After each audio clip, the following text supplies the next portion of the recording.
Okay, mga kababayan. So inilabas natin ang issue ni Erwin Tulfo na kung saan nung siya ay pumunta sa Amerika ay nagnakaw siya ng identity sa katauhan ni Erich Sylvester Tulfo. 'Di ba? I-recap lang natin para sa mga kapapasok lang. 'Di ba ang nakuha nating impormasyon base doon sa dokumento galing sa US Embassy na kung saan ni-revoke. Okay? Pinakita na natin yan sa Boljakan. Erwin, pinirmahan, 'di ba, yung iyong na-revoke ang iyong US passport. Ito kasi yan, Winong. Okay, balikan natin ang mga issue, mga palangga. So, hindi ka talaga si Erich Sylvester Tulfo. At hindi ka rin ipinanganak sa Hawaii. 'Di ba?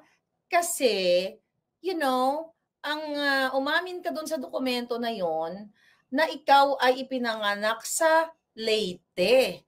Yan ang katotohanan. So ngayon ang issue dito, mga palangga, yun nga, ang kanyang US passport ay ni-revoke nga noong 2021. So napag-usapan na natin yan, ni-revoke 1991, 91, mayroon siyang US passport, 2021, nag-renew siya kasi every 10 years.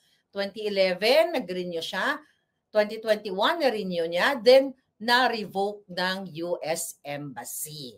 Alright? Diyan sa Pilipinas. Actually, hawak pa natin yung mga US passport number dito. So, hindi na lang natin syempre babanggitin pati US, pati Social Security mo.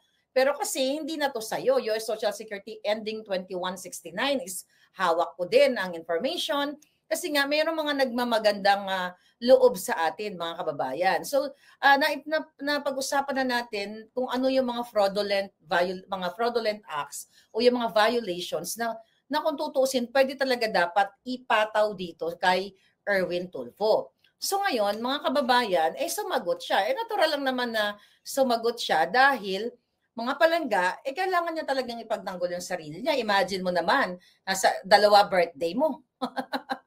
Bumi-birthday ka ng August 10, 1963, pinanganak ka sa Tacloban, bumi-birthday ka rin ng December 30 na ipinanganak ka ng 1965. So ito kasi pinakinggan ko yung ang iyong yung show ninyo with Aljo Bendio. Ito naman si Aljo Bendio, syempre kaibigan mo yan, sul-sul yan. Oo nga. Okay. Here's the thing, pating. Dito po sa aking mga palangga na gusto nyong maliwanagan. Okay? Ako, ito, ngayon pa lang sinasabi ko sa inyo, hindi po ako tatakbo sa kahit anong pwesto ng gobyerno. At hindi rin po ako papasok sa pwesto kung ano pa man. Dahil nga, sinabi ko na sa inyo, I was offered, pero hindi. Ngayon panindigan ko, wala akong planong tumakbo. So magjo-joke man ako dyan, boto niyo ako presidente, that's only a joke. But wala akong planong pumasok. Dahil sa 2028, ang papasok si Inday, o baka nga maya-maya may presidente na kayong bago. Pero ito, gusto kong sagutin si Erwin.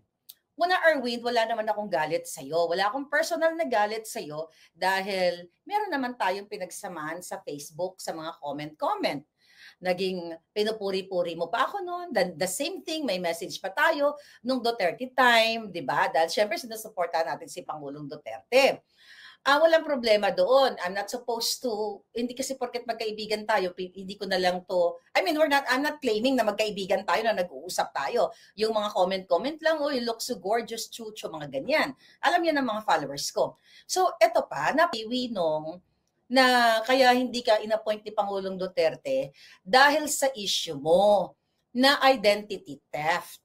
Okay? Yun yung issue. Pero napanood ko kasi, sabi ni Rene Bondoc, Erwin Tulfo is a threat to national security. Sabi niya. Pero kasi mga kapalangga, nag-uusap sila ni Aljo Bendijo. I will try my best na bait-baitan ngayon. Kinukwento mo kasi, umaapila ka sa puso ng taong bayan. Eto na naman pinapaikot na naman kayo ni Tulfo at iba, well, we're just talking about Erich Sylvester. Ang kinukwento mo na galing ka sa mahirap na pamilya, yung tatay mo is nasa military, di ba? Parang alam ko nga, ang yabang nyo noon, na yung tatay niya from military, you're this, you're that. Walang problema yon. Kinukwento mo na 10 kayong magkakapatid, na ang pinapaaral muna, ang priority muna, si Montulfo. Na-meet ko yan nung college days ako. Na-interview ko yan. Na-post ko nga yung picture na yan ni Montulfo before. When I was like, I'm still bubbly. Yung alindog ko kumakabog-kabog. But anyway, okay yung kwento mo na nagsumikap ka, chuchu, yung kapatid mo, sila munang pinag-aral dahil mahirap, ikaw tumigil ka, nagtrabaho ka. Kung ganyan ang kwentong buhay, ang dami ko niyan. Okay? Pero I'm not here para ikwento yung buong kwento ng buhay ko kasi nakwento ko na yan sa mga palangga ko. Pero slight lang. You talk about being working student. Working student din ako. You talk about nakabuntis ka nung college. Ako din nabuntis nung college. Tapos sinasabi mo na may nagsabi na ipapalaglag, ganito, gano'n, na panindigan mo. Ako pinanindigan ko din, nabuntis ako ng bata ako ng vonggang-vongga. Kaya nga lola na ako eh. Okay yun. Okay? I admire you sa mga ganyang dramatization, 101, 102, 103. Na 10 kami magkakapatid, ganyan-ganyan sinasabi mo, kasi yung nanay mo may sakit, da. Kasi ang title ng vlog ninyo or ng show ninyo is, eto na, magsasalita ka na. Ang issue dito, Erwin, hindi about yung naranasan mong kahirapan. Tapos, nag-aral ka sa UE, ganyan-ganyan. Hindi tayo naging matanda ka pala sa akin. 'Di ba? Halos pareho tayong alam mo yung mga OFW, halos pare-pareho naman ang kwento ng buhay yan na nakahirapan, nag-aaral, chuchu hanggang sa isang araw, 'di ba, nakabuntis ka nga ng iyong jowa, pinanindigan mo sa Pampanga, chuchu hanggang sa ang hirap ng buhay, naisip mong mag-Saudi dahil na-admire ka doon sa mga malalaking ginto na mga Saudi boy or Saudi girl noong unang panahon, 80s ganyan, 'di ba? Pumila ka sa sa OWA, sa POA or 'di ba? Pumila daw siya para mag-apply, hindi siya natuloy sa Saudi. Then kinontak na yung kamag-anak. Kinontak mo yung kamag-anak mo dito sa Amerika, sa San Francisco. That's good. Lahat tayo gusto naman talagang makaahon sa kahirapan. Then you talk about your life here in America na nagtulak ka ng mga pushcart para magkapera, ikaw ay naging janitor, naging casino, nagtrabaho ka sa casino, nagtatrabaho ka sa araw, sa gabi, Then kinukwenta mo, masama ba? Sabi mo, na kasalanan ba yun? Na gusto mo lang pakainin yung mga anak mo? Gusto mo lang supportan? Ay, jutang Jenemes. Lahat ng OFW, ganyan ang kwento. Dong, ganyan din ang kwento ko. Pareho tayo ng kwento, yun nga lang, hindi ako nag-TNT. But I'm not the bida here, you are the bida. Okay? Nakwento yan, alam niyo yan mga palangga. Kwento ka na ganito, nagkukuha ka ng card. Siyempre nga naman, yung mga tao, yung mga well, I will not address you nga because I want to educate you. Kaya lumulubog ang Pilipinas, lumulubog ang buhay ninyo dahil sa mga ganitong klaseng politiko. Kinuwento mo na ganito, ganyan, ang hirap kasi kailangan mo magpadala ng pera, nabuntis yung asawa, mga ganyan. Kasalanan ba? Kasi wala kang nagawang krimen? Fraud, identity theft, ay fraud yan. Kasalanan yan. Sinabi ko na sa iyo, based dun sa article, what do you call it, sa mga batas na sinight natin in the last few days ago, kahit 250 years pwede ka makulong. Ang issue, Erwin, hindi sa pagiging TNT. Marami akong mga kakilalang TNT. And I don't judge them. Kasi pareho tayo ng punto na kailangan mabuhay ng tao. Kaya galit na galit ako kay Babes Romualdez, nung nanalo si Lolo Trump ko, na sinasabi niya, umuwi na kayo mga Pilipino. Umuwi na kayo kasi papadeport na kayo ni Trump. Remember that, palangga?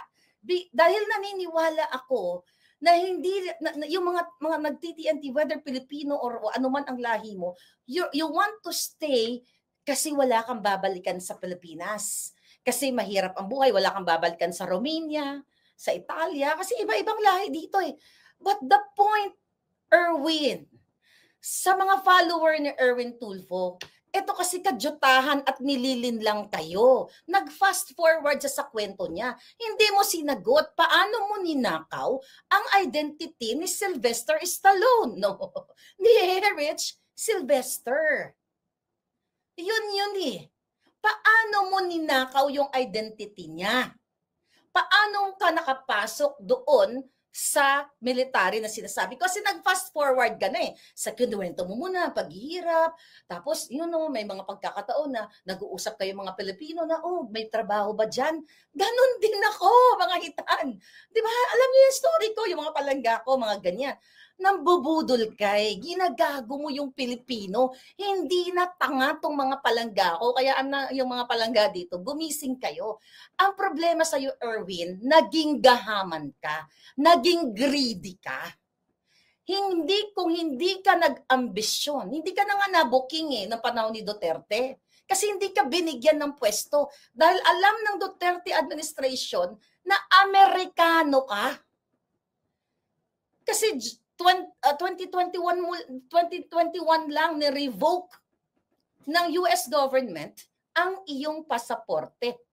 Ang question doon, wala tayong problema doon, Erwin, na nagtrabaho ko, kaluoy man si Erwin, $5 per hour, dahil TNT, $3 na lang. Ganon din ako. I was a student, di ba?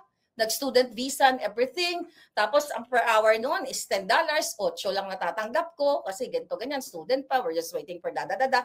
Halos pareho ang kwento ng mga nandito sa Amerika. Mag-agree kayo dyan. Ang issue dito ay hindi TNT. Ang issue dito yung identity theft, ang pagnanakaw mo based on that documents na pinresent ko na, sino si Sylvester, si Erich Sylvester. Okay na yung TNT na nakakuha ka ng papel mo dahil later on nakapag-asawa ka, wala tayong issue dyan. O later mayroon palang nag-sponsor sa'yo na kumpanya o ganyan, wala tayong problema dyan kung from TNT kasi I know a lot of people.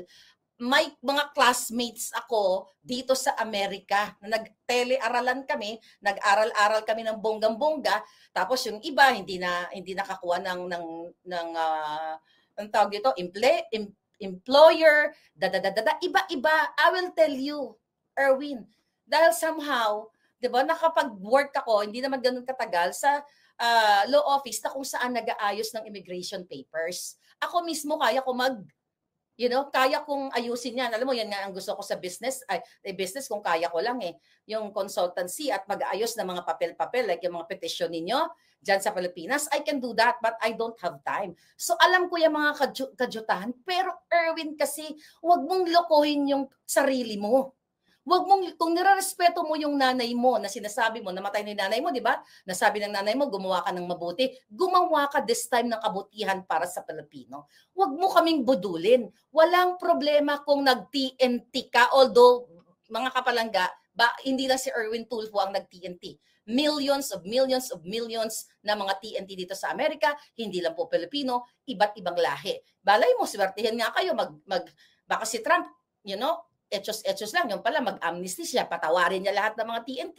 Kasi nangyari yan nung 80s. Kaso lang, hindi ka nakasali doon, Erwin. Ba't hindi ka nakasali doon sa ano na yon, I think hindi ako nagkakamali, 86, I'm not sure, you comment. Kailan ang huling nag-amnesty ang Amerika sa mga undocumented? 80s yun, but it just so happened, naging Erich Sylvester ka na, kaya you don't need amnesty. So ito ang chika bumbum, Erwin. Wag mong budulin ang Pilipino. May nalabag kang batas, Erwin, tapos sasabihin mo, umuwi ka na lang dito para tumakbo ka ng presidente, pati si Aljo Bendio. Ganon ba talaga kabobo at kababaw yung mga utak ninyo? Yung mga fallacy nyo sa buhay ninyo? Mga kadyutahan? Nililigaw nyo Pilipino. Karapatan ko bilang isang ipinanganak sa Pilipinas na nagpapadala ng remittance ng accountability from you kasi inappoint ka. Ginawa ka ni Tambaluslos na congressman at sweldado ka ng bayan. Mga kababayan, yung nagpapalo kay Erwin, na kesyo sinisiraan lang namin siya, may mga binanggit pa siyang, I think na, ano daw, sino yung ibig niya sabihin na reporter na taga Davao? Was it? Sino yon? But anyway, dapat na wag na lang daw tayo mag-comment. matumulong na lang daw kayo kasi yan yung babaeng yan, yung malaki ang salamin, ganyan-ganyan. Ano, nagsalta ng salta laban sa administrasyon. Jutang ginina, tangabangag na yan. Bakit? Punto de vista dito, Erwin, yung pagnakaw mo kay Sylvester Stallone, ba't hindi naka-on yung aking what the heck? Diba, may card, may ano pa naman. Sa kay Erich Sylvester. At yung sinasabi mo na hindi kami what do you call it? Huwag na kami magkomentaryo o magkritiko sa bangag na presidente. Yung malaging salamin dyan, mamahalin yung salamin, nainggit ka. At least hindi ko to ninakaw sa bayan. At ang iba dyan, regalo. Di ba, wala ka sa tono eh. Salamin ko ba ang issue? Ang issue dito, Erwin, yung pagnakaw mo ng identity ni Sylvester, the Erich Sylvester. Yun yung na-miss mo sa kwento. Paano mo nakuha yung US citizen mo? Paano ka nakakuha ng passport? Dahil ipinaliwanag dyan, 1991, nakuha mo yung US passport mo through Erich Sylvester. Paano mo nakuha? Sino si Erich Sylvester? You know, I'm fond of forensic files. Marami dito ginugurgur. Kunyari, kaya ang question ko, si Erich Sylvester ba ay nagurgur? Ano ba siya? Buhay pa ba si Erich Sylvester? Sino siya? Kamag-anak mo siya? Bakit nanakaw mo? Based on that document na finorward sa atin, paano mo nakuha yan? Hindi issue dito yung nagtrabaho ako kasi kailangan ko buhayin ng mga anak ko. Buha ka ng ina, lahat kaming OFW, ganyan. Ako nga nakikitulog din sa friend ko. Dahil ayoko magbayad no bago pa lang ako, ayoko magbayad ng $300. Makikitulog lang ako dati, $300. Totoo yun. Dahil syempre, kaluoy man ang aking bibi, di ba? Ganyan-ganyan, padala ko na lang to. It's all BS. Lahat yan pinagdaanan. Gusto mo mag-iyak-iyak pa ako dito? Ay naku anak, nandito si mama sa Disneyland. Mapunta din kayo dito. Tapos giniginawa ko. Totoo yung kwento yun. Dumadaan ako sa Disneyland, Erwin. Abi mo bala, Erwin? Nakaintindi ng ilong ko yan. Gumaganyan ako, Edwin, no? Tumutulo-tulo ang luha ko. Naku, yung dalawa kong anak. Dadaling ko sa Disneyland. Sana. Mga ganun, chika. Lahat, halos ng OFW, whether Amerika o saan man, pinagdadaanan niyang mga pagsusumikap na yan kasi nanay, magulang tayo na gusto natin mabigyan ng mabuting kabuhayan ang ating mga anak. But hindi ko papasukin ang identity theft, ang pagnanakaw ng identity, ng may identity. Dahil crime yan, kaso yan. Dapat nga, yun nga, I hope the American government will file case against you.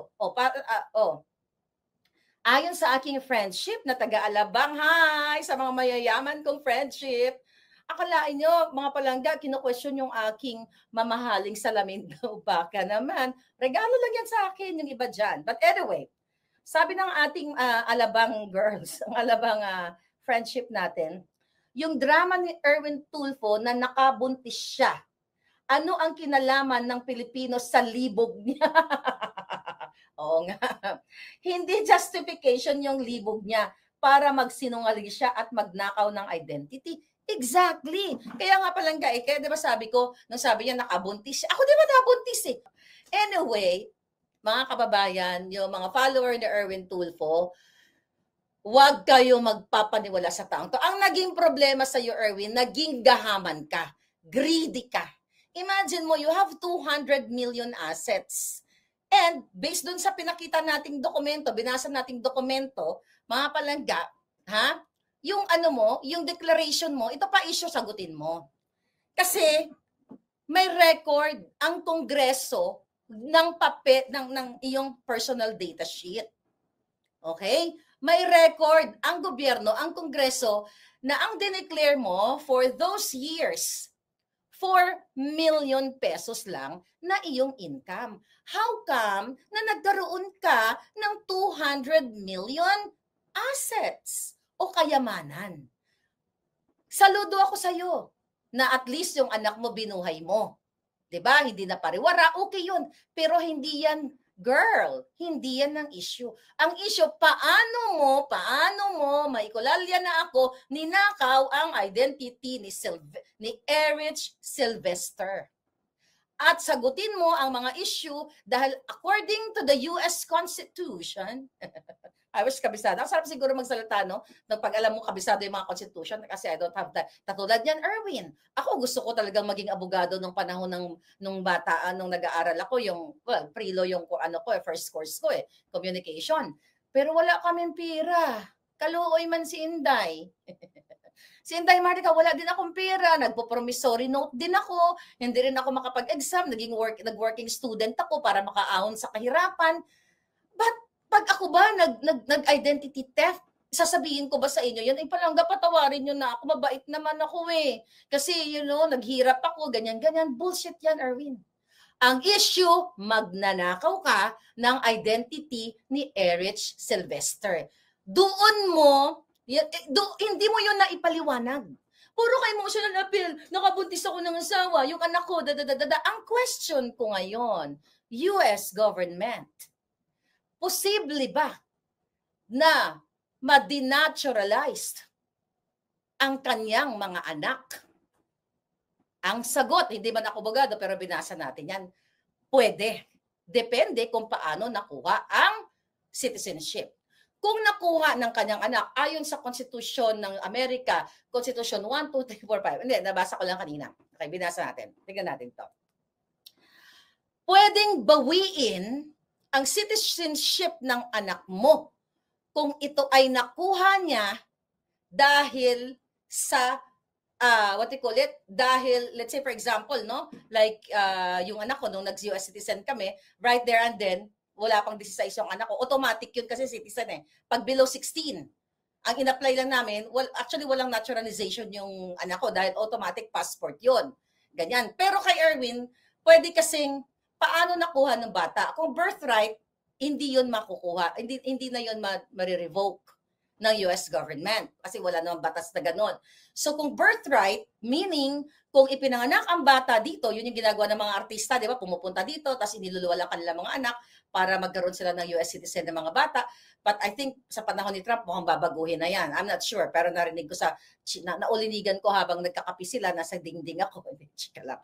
So anyway, pwede kung birthright, hindi. Kung yun ay nakuha niya, let's say for example, katulad sa anak ko, tapos alam ng anak niya, pwedeng mabawi. Depende. Pero it's a lot of work, ganyan. So, tignan natin. Okay? Ang sabi ng tignan natin. Okay? Ang sabi ng batas ng Amerika na pwedeng ma-revoke ang citizenship based on the INA 340, okay? US citizenship can be revoked if it was obtained through fraud, misrepresentation, or concealment of material facts. Sabi dito, if a parent's naturalization is found invalid due to fraud, it is as though they were never a US citizen. Ibig sabihin, depende natin, 10 yung anak niya Baka yung iba ipinanganak na dito, hindi na yun mare-revoke. Kasi ayon dito, INA 320 governs automatic citizenship for children when at least one parent becomes a naturalized US citizen. If the parent's naturalization is revoked, the basis for the child's derivative citizenship no longer exists. So, kung nakuha ng anak niya ang citizenship dahil sa, naging citizen yung tatay niya, si Erwin, si Erich Sylvester. Like kunyari, yung mga anak niya ay dinala niya, pinetisyon niya from the Philippines, then green card muna, di ba? Tapos, dahil nga sa kanyang fraud passport at US naturalization, ang sabi doon sa batas na binasa natin, mare-revoke din. Ang tanong, ilan sa mga anak ni Erwin ang ipinanganak sa Pilipinas na kinuha niya, 2, 3, 4, na pasok dito sa binasa nating batas na pwedeng i-revoke. But of course, they have to consult their lawyers, immigration lawyers. Ato basic lang sa atin, dahil naman ako lawyer, nagbabasa-basa lang naman tayo, at ang maintindihan natin yung mga possibilities. So meaning, kung mayroon siyang 4 na anak, kasi ang sabi niya, naka-jaundice siya. Kung may 4 siyang anak, na pinitisyon niya from the Philippines, dinala niya dito, at nakuha yung citizenship through that naturalization na ginran sa kanya ng Amerika, therefore, datapwat, subalit, ay posible na ma-revoke ito. Pero, hindi tayo ang magde-decide yan. Let the immigration decide that. Pero, posible. Pero yung sinasabi nga natin, birthright, kung pinanganak na dito yung kanyang anak, hindi na yun mababawi. Okay? Ang problema kasi, nagsisinungaling ka. Naging greedy ka. Wala naman sanang maghahalongkat ng buhay mo. Kung ikaw sana ay nakontento na dyan sa 200 million mo, magaling ka naman pala magnegosyo, papasok ka pa sa government na alam mo na tinarantado mo ang US government. It's not true na wala kang nilabag sa batas sa Amerika. I mean, just the mere fact na inamin mo na ikaw ay TNT, paglabag yan. Diba? Unconstitutional yan palangga. Kaya hindi totoo sinabi mo na wala kang nalabag sa batas kasi ang nais ko lamang, pakainin ko ang mga baby dolls. Yung 10 baby dolls ko, mga ganon. Hulaan nga kita kung anong kapalaran mo ngayong taon, Erwin. Hulaan kita. Okay?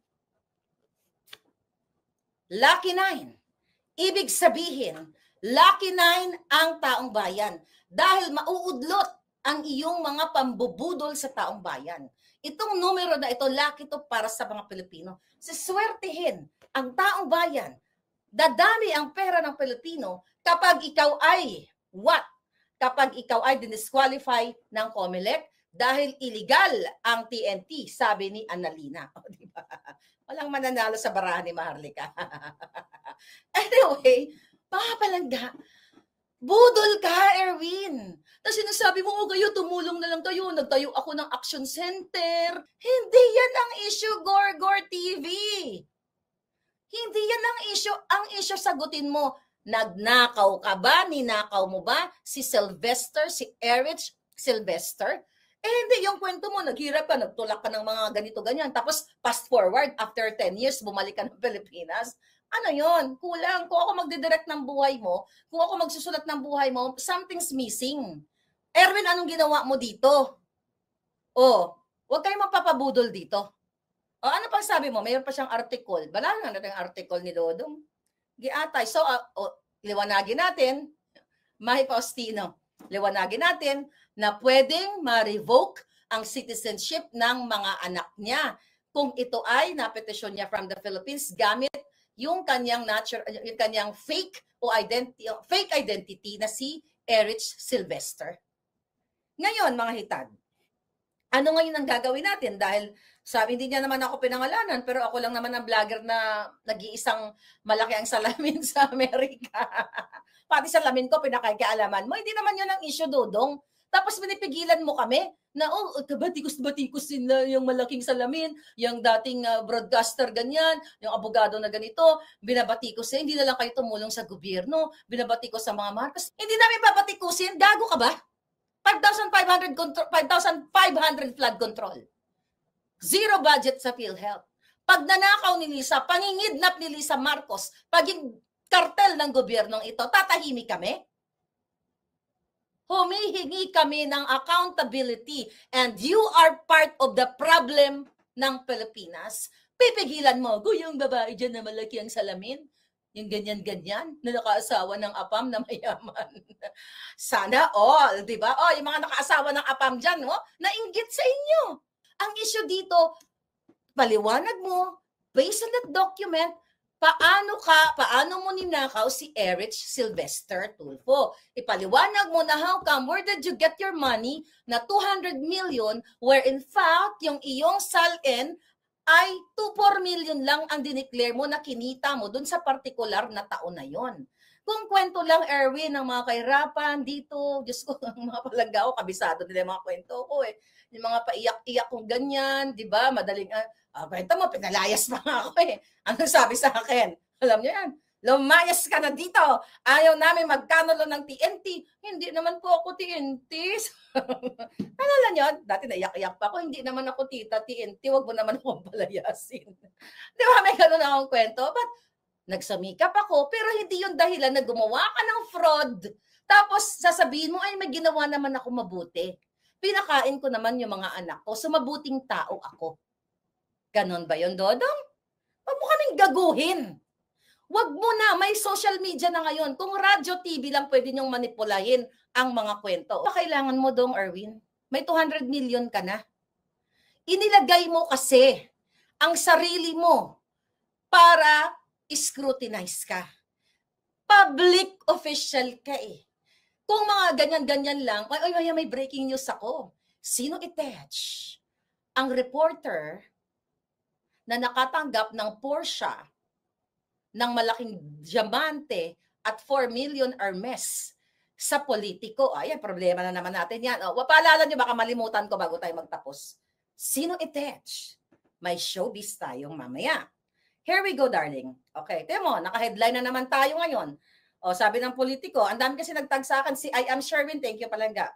Wag puro daldal. Erwin Tulfo dares US-based blogger to return to the Philippines to help Filipinos.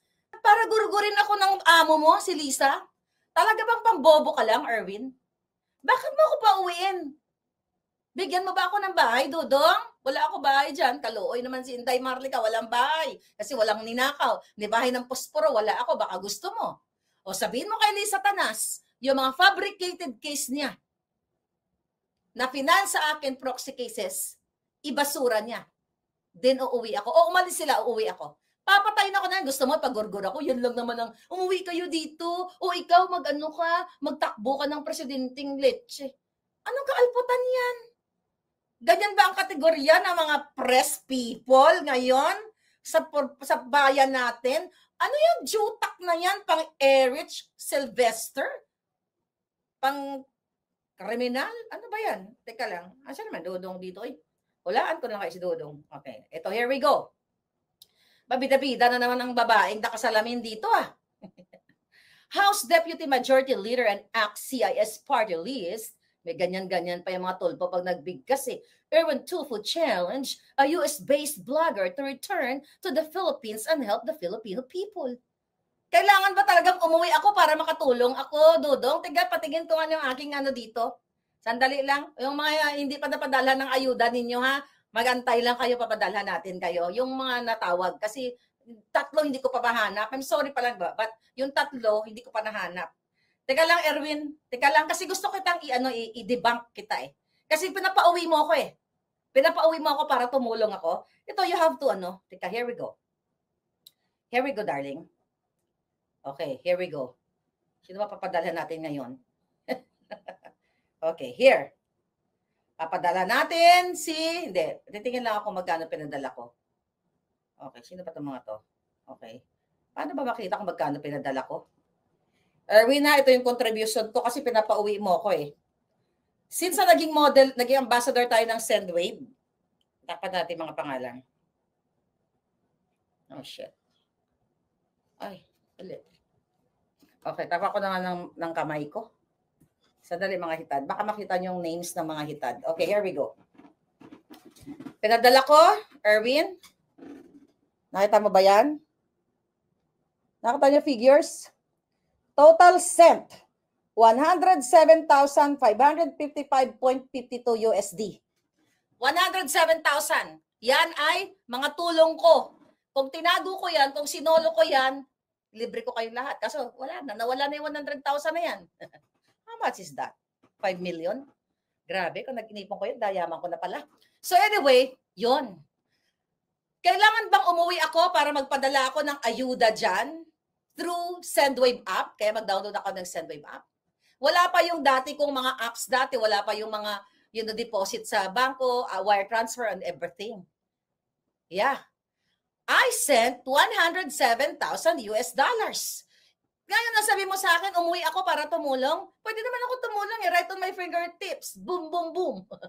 Andyan na ang pera. Anong kaletsihan yan?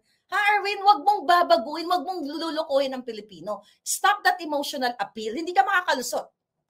Wag mong guguluhin ang mundo ng Pilipino. Okay? Ano siling mo sa akin, Dodong? Okay, ano sabi mo? Kasi sabi mo, umuwi ako para tumulong eh. Hindi pa ba enough ang 100,000 na tinulong ko? Whether kaibigan, kamag-anak, hindi ko kakilala, still tumulong ako. Pero hindi ko naman sinusumbat yan sa inyo palangga. Nga naman.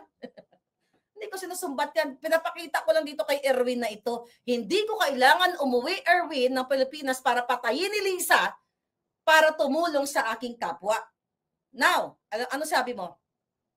Ilang vlogger ho dyan, salita ng salita. Favorite thing to do ko to eh. Bratatatat. Pakialam mo, tira ng tira sa gobyerno. Again, bakit hindi ba katira-tira ang gobyerno sa ginagawang pambababoy sa inyo, sa atin? Ikaw hindi ka binababoy kasi naka 200 million ka na income na hindi mo maipaliwanag. Not income, na 200 million kang may pera sa bangko, tapos 4 million lang pala ang income mo. Yan pa ang ipaliwanag mo. Hindi yung naghirap ka, nagtulak ka ng kariton sa mga grocery store, nagkatrabaho ka sa casino, naging janitor ka. Hindi lang ikaw ang janitor sa buong mundo. Ako nga dati, balangga, nalala nyo yung kwento ko? Papunta ako sa Starbucks. I'm not fond of Starbucks before. Nakita ko, tangay na, $4. Kakwenta ko 4 times 52, 5, mga ganun ang computation. Di na lang, padala ko na lang sa Pilipinas to para marami pang makabakal sa bugas. So your story ay hindi nag-iisang story sa mundo. Ang story mo na pakakainin mo yung mga anak mo kaya nag-TNT ka. Story din yan ng aking mga palangga. Yes, inatubas, ipaliwanag mo dapat paano ka nagkaroon ng 200 million assets pero ang iyong, based dun sa iyong public document, hindi ko pa nalabas yun eh. Lalabas ko yun. Lalabas ko sa page na na ang ebidensya. Doon ko ilalabas. Kasi alam ko, re-report ni Erwin yun eh. At least doon. Abangan nyo yun ha. Ilalabas ko yung mga dokumento na yon. Hindi, magtatanong muna ako kung ano bang doon. Basta ilalabas ko yung yung personal data sheet mo, simula nung ilan ng anak mo, tatay mo, yung about your life, Anyway, wala naman tayong problema kung ilang anak mo. Pero wag mo naman akong awayin dahil malaking salamin ko. Actually, palangga, gusto ko magpa-LASIK pero natatakot ako. Kasi baka pag naging bulag na ako, hindi matuwa ang kalaban. Diba? Kaya nagtsatsaga ako. Believe me, nahirapan din ako na malabo ang mata ko. Pero, what can you do? Tumatanda na lola nyo. Anyway, sabi mo, Erwin, gusto mo hulaan na lang kita. Sa malaking baraha. Mamaya na kita hulaan. Tulfo, anong sabi mo? Tira ng tira sa gobyerno. Lalo na po yung isa dyan sa Amerika na babae na nakapangasawa siguro ng mayaman, chismoso. Hindi mo pa alam. Wala na, ginurgur ko na. Di ba yun yung pinalabas si Lisa, gumurgur ako ng apam? Wala na apam. Gurgur na yun. Ano ba? Next. Parang yung mga gago. Di ba? May mga ganyan silang dramatization. Maharlika, ginurgur yung asawa. Di ba? Ginurgur ko na. Ba't may apam na naman dito, Erwin? Siguro, sabi mo, di ba? Sabi mo kay Lisa, mali yung information niya. Nagpakalat na siya ng gurgur ako eh. Mali ito, iba naman. Sabi niyo dito, nakapangasawa siguro ng mayamang afam. Ulit, issue ba? Nakapangasawa ng maaya. Napakaswerte mo, ining. Ay, okay lang yung ining, at least baby ang dating ko. Napakaswerte mo, mamahalin pa ang mga antipara mo. Tangina, antipara, yung mamahalin ni Kimbo, yung mga luxury cars, yung mga collection mo. Ano naman itong, Diyos ko, ito lang anti-para, napakamura lang naman ito. Giatay ka. Kahit ang ating mga domestic helpers sa ibang bansa, kayang bumili ng ganito. Ito lang, actually ito lang talaga kayamanan ko. Yung mga salamin ko. Ano sabi mo? Pero pati anti-para, kitang-kita na pikon ka. Kumbaga nasagi ko ang katotohanan. Hindi mo nga may paliwanag eh. 200 million na assets. Paano mo ninakaw si Sylvester? Si Eric Sylvester. That's the issue. Hindi issue ang TNT ha. Hindi issue na nagsumikap ka. Dahil hindi lang ikaw ang nagsumikap para pakainin ang kanilang mga anak. Gusto mo sabihin ko kung ilan ang mga pinapakain ko? Baka malula ka. But I'm not gonna say that. Gusto mo kung magkano? Aside, out of this 100,000 na gusto mo, pakita ko pa sa'yo kung magkano yung remittance ko sa bawat recipient.